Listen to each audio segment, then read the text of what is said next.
Ce vendredi 5 septembre, la Guinée a rendu un hommage national aux victimes du glissement de terrain survenu à Manéa dans la nuit du 20 au 21 août dernier.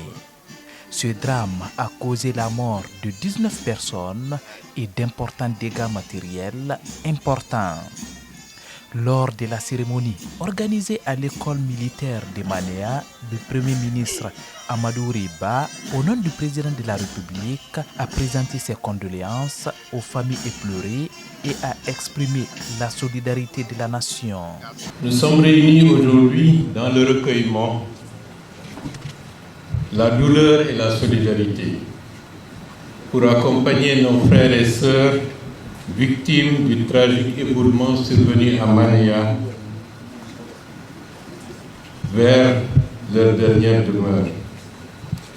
En ce jour de deuil national, le gouvernement de la République, au nom du président de la République, le général Mamadi Doumbouya, et de l'ensemble des institutions républicaines, réitère sa profonde compassion aux familles endeuillées et à travers elles à toute la nation.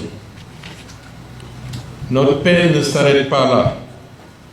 Aux 15 corps ici exposés, elle s'étend également aux 4 premiers corps découverts et déjà inhumés dans la dignité et le respect.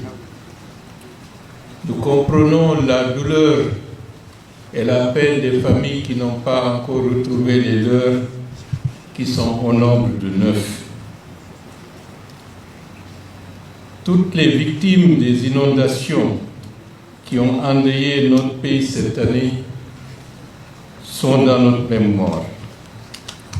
Celles de Conakry, de Dubreka, de Massanta, de Sigiri et d'autres localités encore frappées par les caprices du climat et les fragilités de nos infrastructures.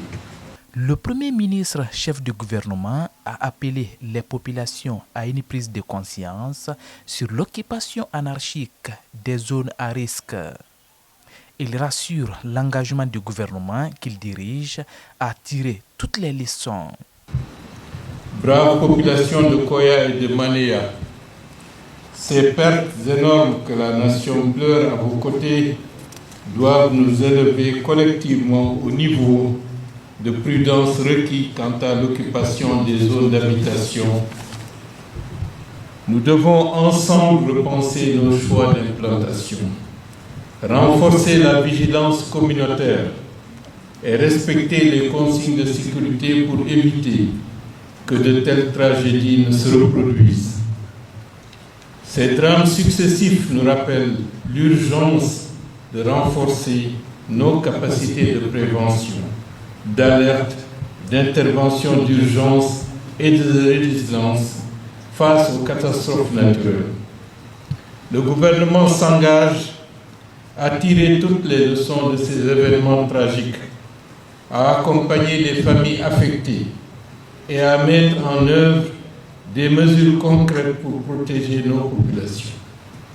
Aujourd'hui, nous prions ensemble, nous nous recueillons ensemble et nous promettons ensemble de ne jamais oublier que les âmes de nos disparus reposent en paix, que Dieu les accueille dans sa miséricorde infinie et que la Guinée, unie dans la douleur, renforce ses capacités de résilience et trouve devant chaque tragédie la force de se relever. Cette cérémonie de recueillement a été marquée par une forte émotion et la présence de nombreuses personnalités du pays. Que l'âme des défunts repose en paix. Amen.